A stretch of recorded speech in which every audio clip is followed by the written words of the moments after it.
Hello, welcome along. This is the night of nights. It is Melbourne Cup night this week at Sandown Park, Saturday night. Cannot wait to tuck into a massive podcast. So much to take a look at. Two Group 1s on the program, the Bold Trease and the Melbourne Cup, which is the holy grail in greyhound racing. And on this podcast, we've got a fair bit to get through. We're going to catch up with Kayla Cottrell. She's the unique trainer in the sense that she's got a runner in both of the finals. Fade to Black in the Stayers, and wasn't he a gutsy heat win the other night?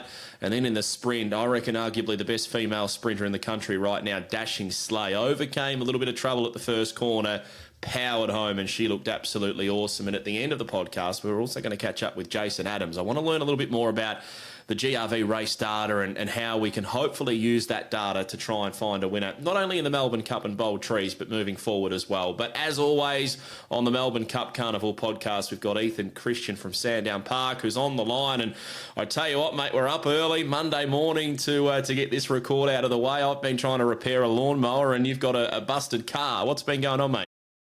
Yeah, it's not been a great start to our week, has it, Jim? But that's okay. That's okay. There's a very nice thing awaiting us on Saturday called the Melbourne Cup card. So really looking forward to getting these jobs out of the way and getting out there on Saturday.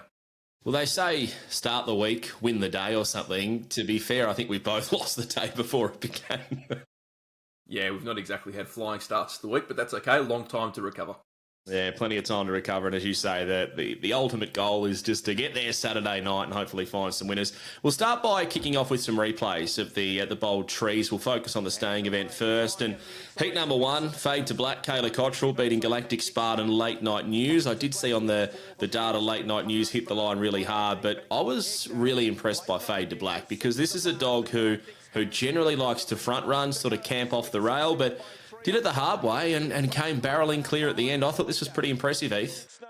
It was really funny because this was the type of run that I saw in the Top Gun Stayers, and as you'll remember, I was really keen on Fade to Black the week prior to this heat run where it was beaten by Ethanol Water, and thought maybe just because he led, and sometimes, there are people out there who have the theories that when you're new over a distance, if you're leading, it can sometimes take a little bit more out of you than normal, and he led on that occasion and got run down pretty easily, but in his heat, he came off the speed and just powered to the line. He was really good. He's now had a few goes over the trip this prep, so he's pretty primed to be running this distance out, and he was a really good win in that first heat.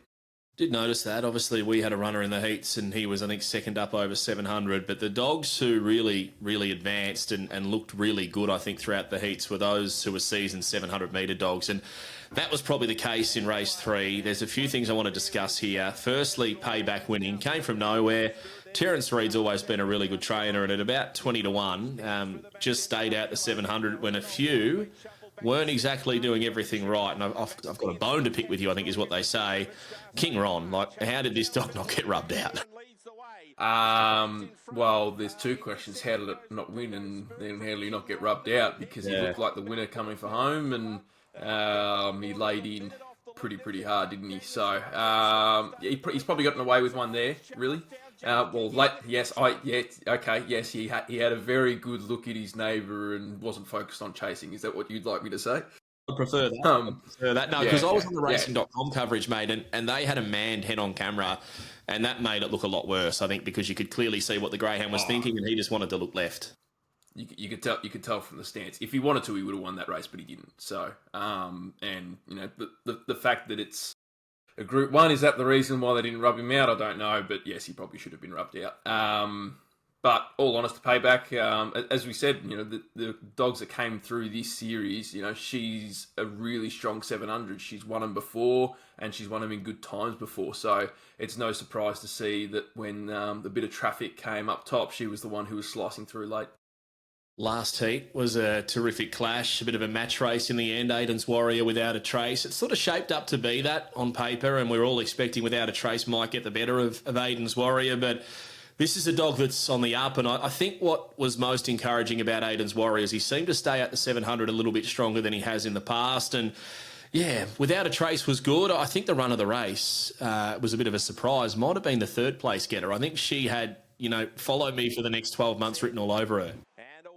Thought she was an awesome run, storming home into third Mapungalara. She was the one down the back who Like I know the two in front, and Aiden's Warrior and Without a Trace set up a nice lead, and they were high balling out front. But there was a section down the back where I'm not sure what it looked like in the data, but to the eye, Mapungalara looked like she was absolutely flying.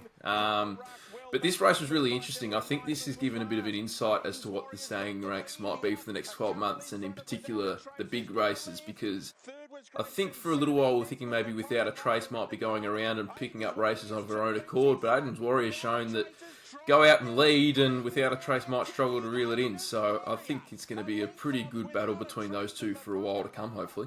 As we go through the box draw now for the Bold Trees, I think Fade to Black's the other runner that could apply a bit of heat to Without a Trace early in the race and make it a bit harder. Anyway, box draw, 1 Payback, 2 Late Night News, 3 Fade to Black, 4 Aiden's Warrior. Box number 5, you're looking at a pillar. Number 6, the green will be Galactic Spartan. 7, Mapungalara. 8, Without a Trace, reserves King Ron. Magic Snowdrop. We don't want Ronnie getting a start, to be fair. Nothing against the dock and the connections, but gee, he could have done a lot better the other day, I think would be a kind way of putting it. Who are you tipping, mate? Because this is an intriguing battle, this one.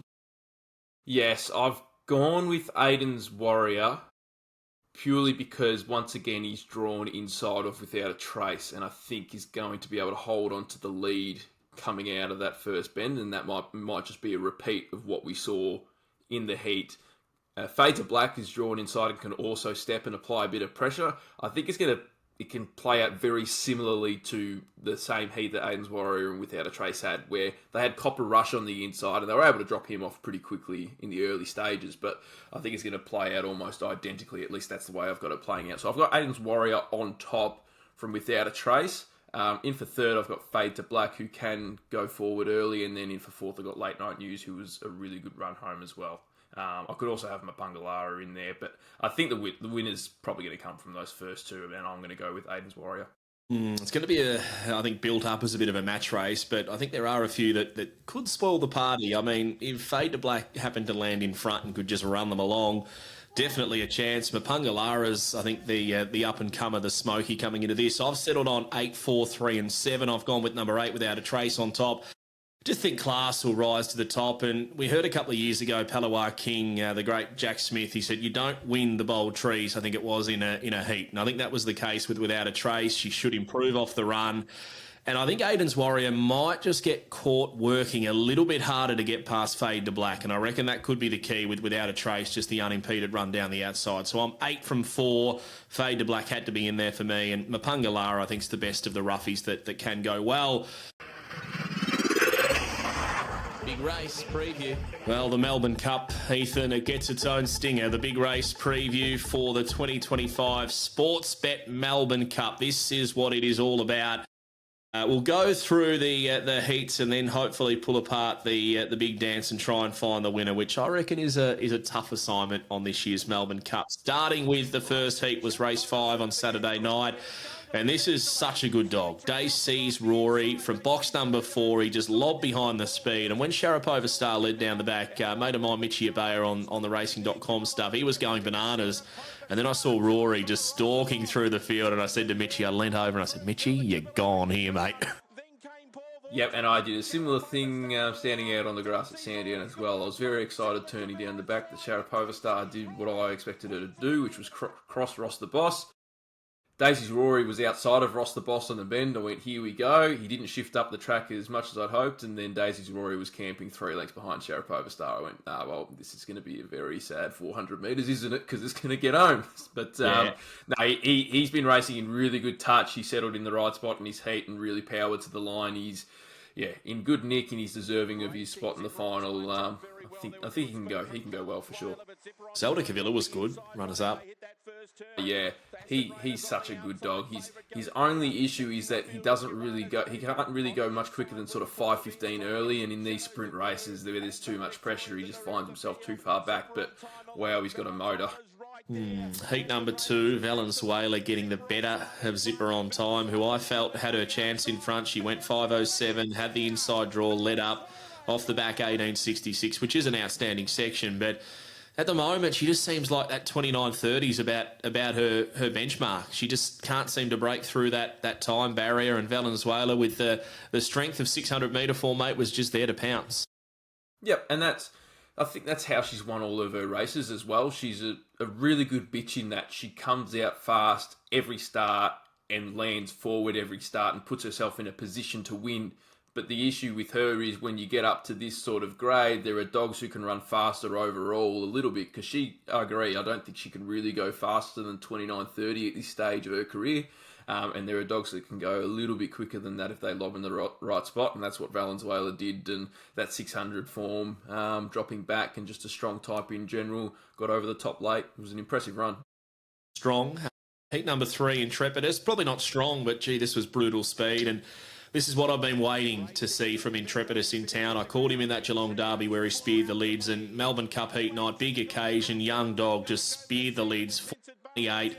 18:51. They're Fernando Bale-like sections. 23 was the amended time. And I tell you what, if he drew inside, I'd almost be tipping him to win the Melbourne Cup. He drew box 7 in the final, which makes it harder. It makes it tricky for him, but that 498 sectional means that the box isn't too much of a concern to him because he can come out and just cut across. It was a very single swim assignment for him. He hasn't had a lot of experience in town and thrown into a heat of the Melbourne Cup, and passed it with flying colours. He held off, Colac Kid, probably had every possible. Vincent Bale was a bit unlucky, copped a couple of checks at the wrong time, but to get out on the arm and run that time is super impressive. And again, you can only assume he's really got scope, Intrepidus. He's only had a couple of starts in town, so a bit scary to think of where he'll be in 6 to 12 months' time. I think in a month, he'll be a Phoenix winner. There you go. Might not take that long at all. Well, I just think that speed, 18:51. I mean, you try and find the leader if you're going for a Phoenix dog. He went 498, 18:51. It's Sharapova star-like speed, maybe a little bit more sustained. So I think he is a real perfect Phoenix dog. Dashing Slay won heat number 4. Bit of a messy race. I feel that she was always going to win, even though Wyong Dallas had gone to miss out in front. The news is I think he's okay, which is good news there. But she's a machine, and Kayla Cottrell said post-race that she believes she could be the best female in the country, and I think she's 100% right. I mean, she's back to her brilliant best, and we sort of forget how young this dog is. I think we do forget sometimes because she's been chasing at the highest level now for nearly a calendar year. But, yeah, God, she's one of the fastest overall, not just bitches, but greyhounds in general. She can run really, really fast times, and she seems to be stepping a little bit better again now, which is helping her. She came out well in a heat and positioned into a nice spot, and I tend to agree. I think she was in the right spot to storm home to victory in a heat, irrespective of what event ended up happening in front. And I just worry for her in this race where she's drawn, and she's going to cop pressure early from Intrepidus trying to take the run that she's going to go for. Intrepidus is going to want to come inside. Dashing Slay is going to want to go out. I don't really know where that leaves Dashing Slay, where she's going to have to launch from down the back. But take nothing away from the bitch. She can really, really run. Yeah, I agree. I think the draw makes it tricky for her, but I don't know. There's something about her and really, really good champion dogs. They find a way, and in 12 months we could be saying that about her. Miss Envy was good in the placings there as well. Heat number 5, Kanya Mayhem, Jess Hopkins, bounced pretty well, but I think the most encouraging thing about this run, Heath, was the fact that Kanya Mayhem didn't swish straight to the outside. He sort of held his line a lot better, and he showed a fair bit of guts to hold them all wide. 5:03 early off the back, 18:65, and gee, he found the line good. Yeah, he did, and I agree with you, because going into that first bend, I had to hold my breath a little bit because he had two to his direct outside that were with him, or maybe even half a neck in front, and you just went, oh, this might be about to go via the Cape. And no, he stuck pretty low and held on to his run and just powered away for a really good win. So he's drawn well in the final. It looks like he's going to be a chance to hold the arm again. He's just got to do that same thing again through the first bend where he doesn't go too wide, and I think he's a really good chance of taking home this Melbourne Cup. He is the race favourite as we go to air, time stamping this Tuesday morning about 8:30. Race number 10, Heat 6 accredited. This dog has gone to a whole new level in the last 2 or 3 weeks. He's a new dog. He's jumping. He's full of confidence, and confidence is a big thing in racing. He went 5:01 to the peg. No wonder they couldn't go with him in the Hume Cup. And I like the fact that he's backed that up as well, because he broke the first split record there over 600. You can sort of see why now. Then he went 18:60 off the bat. This was a perfect win. He did it at all ends, did it early, did it in the middle, and did it at the end. He was a superb run, and he's really franked that form out of the Hume Cup where he was stepping well, and really surprised, well, not surprised, but was interested to see if he could do it again and to come to a Melbourne Cup heat and run 5:01. Yes, he's done it again. Different assignment in the final when there's a lot of speed dogs that have gotten through. Can he do it again? But he's absolutely flying. He could be one of the most, if not the most informed dog in the country at the moment, so you'd have to go against him at your own peril. I like that. I'm just going to quickly just get rid of Facebook because it just made a little ting in the background. Here we go. And on then to race 11. Sprightly Sian caused, I think, one of the upsets of all time in Melbourne Cup heats. A greyhound that just cannot run quick enough to win a Melbourne Cup, but can run quick enough through the first couple of pegs, went to the front, controlled the race. And the one thing I will say about this winner, staved off some pretty good dogs. Poor Oswald looked to have Sprightly Sian cold turning for home, and then Mally Beauty I thought was a pretty good run up for third. Yes, I still don't think I've quite recovered from watching poor Oswald run second in that race, and I thought Mally Beauty was a terrific run in third. I thought ran on quite a lot better than I thought she would, considering the position she got to, and that's not usually her racing pattern to come from off the speed. Sprightly Sian, yes, she's probably not got the overall speed to win it, but she's an important factor because she can go very, very fast early, and as we saw in the heat, she doesn't stick quite to the rail. She'll hold the middle, and that could hold a key to a greyhound like Intrepidus, who will be trying to get across, and the greyhounds underneath the Sprightly Sian, who might get a nice little run through. Yeah, I think that's the key, isn't it? What's drawn where in the final. As we take a look at the last heat of the Melbourne Cup, it was the last chance to qualify, and it was Paul Zuri from box number 1 who just kept on kicking through, maintained the inside, and beat a really good youngster in Ariza Sparkles. Yeah, and what happened there was just the draws. The draws won the race, really. Ariza Sparkles probably got half a length in front on that bend, but because Paul Zuri had the inside draw, was able to muscle through and hold on and go to the line really well. And Paul Zuri's been racing in awesome touch. I thought she would have gone a little bit better than she did in the Laurels. I thought she got into a really nice spot and had a chance to run down Zipper on time, and not sure if she just peaked on her run or what happened there, but the run in the Melbourne Cup heat was much more like her form in the last month or so. She was a terrific win straight to the line. Draw in the final makes it a little bit hard for her, but undeniably she's going very well. So now for the box draw, mate, for the Melbourne Cup, and this is so important. Number 1, Valenzuela. 2, Kanya Mayhem. 3, Accredited. Box number 4 for Sprightly Sian, the rank outsider of the field. Going into box 5, Dashing Slay. Number 6, Paul Zuri. 7, Intrepidus. And number 8, Dacey's Rory. Reserve, Zipper on time. First reserve, Zelda Cavilla has come up the second reserve. As for tips for the race, gee, I would have loved the chance that Intrepidus drew 1, 2 or 3 and they were still offering about $9.50. I'm not sure that would be the case, but the box draws everything, mate. Who do you like in the Melbourne Cup? Yeah, in the Melbourne Cup, I've gone for 2, 1, 3 and 5. I've gone Kenya Mayhem on top. I just think from the draws, you might have enough about him to kick up underneath. I was really buoyed by the run in the heat where he didn't run off the track from the inside draw despite the external pressure. I think that was a good sign of things to come. So I think he might be able to withstand pressure going into that first bend, hold on to the lead, and that would be enough for him to go away with victory.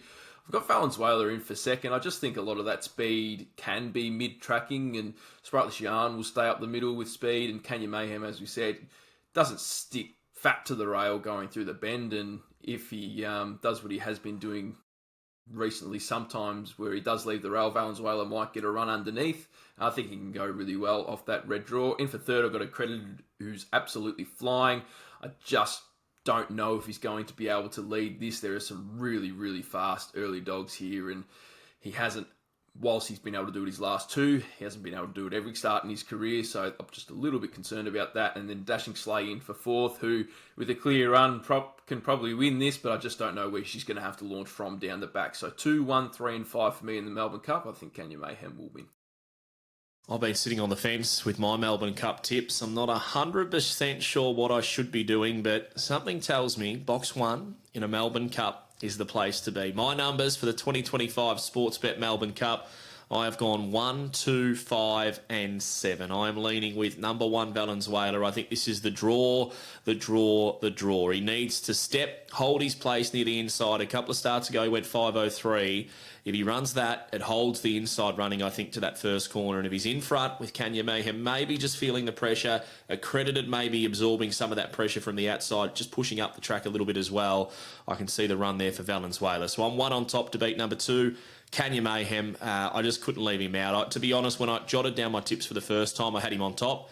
The more I look at it, I just think the red draw is so important in a Melbourne Cup. So I'm 2 Kanya Mayhem for second. He couldn't have done any more than what he did in his heat. I've gone 5 Dashing Slay for third. I think she's a huge chance to win. I'm just not sure how the logistics of that work. But if she can find a clean run at them, she'll be right there at the end. And I've gone 7 Intrepidus for top 4 because I'm pumping this dog's tyres up so hard. If he drew inside, I would have been tipping him on top. I think he can win the Phoenix, but I just hope for connections he can jump cleanly, get half a look at them in a Melbourne Cup, and he might be able to show just how brilliant he is, but the draw is definitely against him. I'm 2, 1, 5, and 7 in the Melbourne Cup. Mate, I tell you what, it's going to be a ripper night. You'll be out there working, will you, Heath? Yes, most certainly. I wouldn't miss it for the world. Inside info. Inside info with a fine young lady who is dominating the craft of greyhound training at the moment. So much so, there's 2 big races at Sandown Park this Saturday night. Not only does she have a runner in one, she's got a runner in both. I speak of Kayla Cottrell. She's on the line. I think this might be first time on the Green Light On podcast as well for Kayla. How are you? I'm good, James. Yes, first time on the podcast, so feeling very privileged. Yes, it's always exciting. Hey, they tell me you're winning literally everything at the moment. A heat of the Melbourne Cup with Dashing Slay, which we'll get to in a minute. Fade to Black, awesome in a bold Trees. And was it Section 3 netball last night as well? We'll go with Section 1, but yes, maybe Section 3 if I'm to be honest. But yes, winning a bit of netball too. We are all about honesty on this podcast, hence we mentioned it Section 3. I'm about to play Section 15 tennis tonight, so we can't be too long on the podcast, which is good. But let's discuss quickly how I guess you got involved. You're part of I guess you could call a royal family when it comes to racing royalty in greyhound racing, and I guess you had that time away from racing when you're a little bit younger, and now you've ventured back to the sport you obviously love and having a real crack at it full time. Yeah, born and bred in the sport. So obviously Ma and Pa, Len and Jenny Cottrell, they started it all off, and then my mother and father, Dave and Janet Cottrell, yeah, took over the reins, and yeah, it's just stemmed down to the family taking over, and yeah, big privilege to be a part of the big operation here. Obviously, it's not just race dogs, it's breakers, it's sort of the whole package deal, and yeah, to be following and obviously my grandfather's footsteps and my mother and father's, yeah, it's a big privilege, and I'm lucky I've got that support base behind me to guide me and help me through my training career. Has anyone ever told you you're a female younger version of your dad? Yes, they have told me that before, but I do choose to not listen. Though I have been called, I've been in a few stewards' inquiries, and they do tell me when I walk out, you sound like a little knocker. So I don't know how to take that. No, it's a good thing, I think. Talk to me about the time away from racing, because you ventured into the world of thoroughbred racing for a bit there. Yeah, I did. So I was 16 at the time and I wanted to have my handler's license, and I was obviously too young. So I said to Dad, well, if I can't handle greyhounds, I might go into the thoroughbreds because you could still be a strapper being 16 years old. And I started with Wendy Kelly for a year. And then I said to Dad, well, I want to venture off to a bigger stable, learn more. And yeah, I spent 3 years at Mick Price Racing, and I actually moved out of home when I was 17 for 6 months. I think I was into Caulfield, living up in a bunkhouse above the barn. Yep, and then it come to a day where I decided I don't want to do this anymore. I want to come home and do the dogs and make something of myself, not just be a number for a stable. And I did ring up Dad. It wasn't a pleasant phone call. I obviously was a bit upset and wanted to come back home being a young girl under the age of 18. And yep, Dad said, just come back. And yeah, started from there. And one day I said to Dad, I'd like to train my own dogs. So they gave me Rockstar Olmus we had at the time, and took him to the races at Warragul, and he won his first race. And I thought, God, how good's this? And it's just stemmed from there, and I've never looked back. Yeah, well, you must be pinching yourself now a few years later on, and you've got arguably some of the best stock in the sport. We'll start with the Melbourne Cup Dashing Slay. I heard post-race with your chat with Jason Adams, you were mentioning that you think she could be, if not the best female racer in Australia, and I 100% back you with that. I mean, what she's able to do and the way that she hits the line and the speed that she can run early, she looks the complete package. And I think we all forget, Kayla, just how young she is, because she burst onto the scene in the launching pad when you first started training her, and then we sort of just waited to see her really explode, and I feel she's starting to do that now. Yeah, it was a big statement to make, but I know it could be biased because I train her, but for what she was doing under 2 years old, the launching pad and breaking 29 seconds at Sandown, and James, she's not a bitch that you have to get her on the bunny and rely for her to run out her first two splits and just hope she don't sit down. She's a bitch that can go on the bunny. She's a bitch that can come from behind. Like, you only had to see her in the Laurels heat. She was, she shouldn't have ran second in that race, and she just stormed home. And she's not many greyhounds have the trait she has, and she can get knocked, hit, shuffled back, and she just pins her ears back and comes again. Yeah, she's very professional for a young bitch. And, I had someone ask me, will she mature? She doesn't need to mature. She's just professional. There's no waiting down the track for her to grow up. She's just got all these attributes about her that you want in a good race dog. And yeah, it's quite scary being so young. Like, she's got such a bright future ahead of her if she keeps going in the right direction right now. Indeed. Well, we on this podcast we run the mini series, the Phoenix Flight Path, where we chat about greyhounds that may be heading toward a Phoenix, and I included Dashing Slay into my power rankings this week. Is that the plan with her at this stage? If you get the phone call to say, do you want to have a crack at the Phoenix, you will have a crack at the Phoenix? I have had a discussion with a slot holder the other day, and obviously the main worry and concern is this week the Melbourne Cup. That's what we're looking at, and that's what we're aimed for. All eyes are set on that, and that's our plan for the Melbourne Cup. Get through that, and Phoenix will. It'll just take its toll. If we're meant to be there, we're meant to be there. If we're not, we're not. But yeah, I have had a discussion with the slot holder, but obviously purely up to them. And yeah, nothing set in concrete, but that'd be great if we got a slot into that. Well, I'll tell you what, Kayla, it was my choice. Dashing Slay would 100% be lining up in a Phoenix. What about the draw in the Melbourne Cup? It's the most prestigious greyhound race in the game. You've drawn the guts with her, but you get the feeling champions find a way. And I reckon over the next 12 months, if everything goes right for her, she could end up being champion status, this dog. I don't mind the box draw. Actually, funny you say drawing the guts. So I went to walk up for the box draw, and my partner said, "Well, boxing are going to pick." I said, "No, my luck it'll be box five." And well, that's what it was. I was first off the rank in box five, but I don't mind that. She overcome box five in her heat, and I'd rather be drawn outside on the speed with her. I know there's still a little bit sitting outside of us, but most of us is underneath her, and she does like to shift and use the track. As we all know, she shifts off a bit right, sometimes more than often, but. Yeah, I like that draw. It sort of sits her in the middle where she's comfortable to be, and yeah, it's just going to be that first 50 meters that tells the race really. Just hopefully she gets left alone and can do her work. But we're there and see what happens. Great thrill to be a part of the race, isn't it? Yeah, massive. Like, we've never been a part of the Melbourne Cup. I know Dad's had some close seconds in the heats, but nothing for a Melbourne Cup. And I don't think it's sunk in yet, really. It feels like another week, to be honest with you. Still getting up, doing the dogs, going home Yeah. late to bed, but I'm sure it'll hit me Melbourne Cup night. That's for sure. Do you punch the old man in the guts and say, mate, you couldn't do it, but I could? No, I think of it, but I don't tell him no because I still need his help, so I won't say too much, James. What about the bold trees, Kayla? You've got Fade to Black in, and I reckon you would have been absolutely tickled pink with the way this dog went about the business in the heat of the bold trees.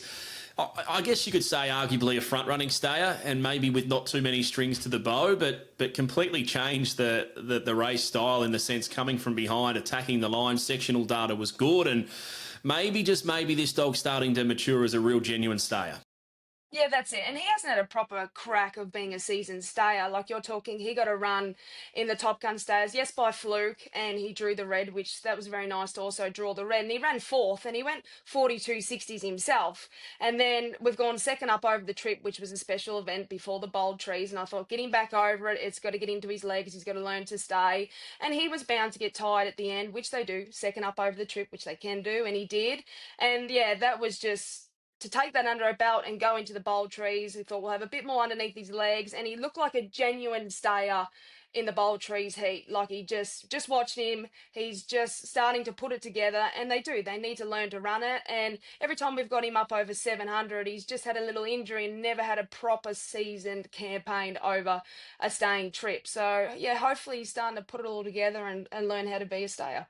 Well, I think they're both massive chances in their respective Group 1s. If you had to pick one that you're leaning toward as being the most likelihood of snatching a Group 1 on Saturday night, which one do you reckon it would be? It'd probably be Slay, What just a with her soft spot for her, haven't you? attributes. I love Fader Black. He's a good, genuine dog, but you're talking, there's some very good stayers in there, and I know he's not the veteran of the stayers. He's sort of the new kid on the rank, so he's got to learn. But she's just the complete package. I know they can't win all the time, James, but she has got determination to win. And like I said, those ears get pinned back, and you don't go to the track thinking, I hope she don't put in a bad run. She's there to compete and she's there to win. So it's a nice trait to have in a race dog, that's for sure. Winning form is good form, Kayla. We wish you very, very well on Saturday night. Thank you for coming on the podcast, and hopefully Section, 14 netball continues to produce winners, One. and a couple at Sandown Park on Saturday night will be nice. But all of the best. 2 Group 1s, it's a great achievement. Thank you, James. Appreciate it. What are you really gambling with? For free and confidential support, call 1-800-858-858 or visit gamblinghelponline.org.au.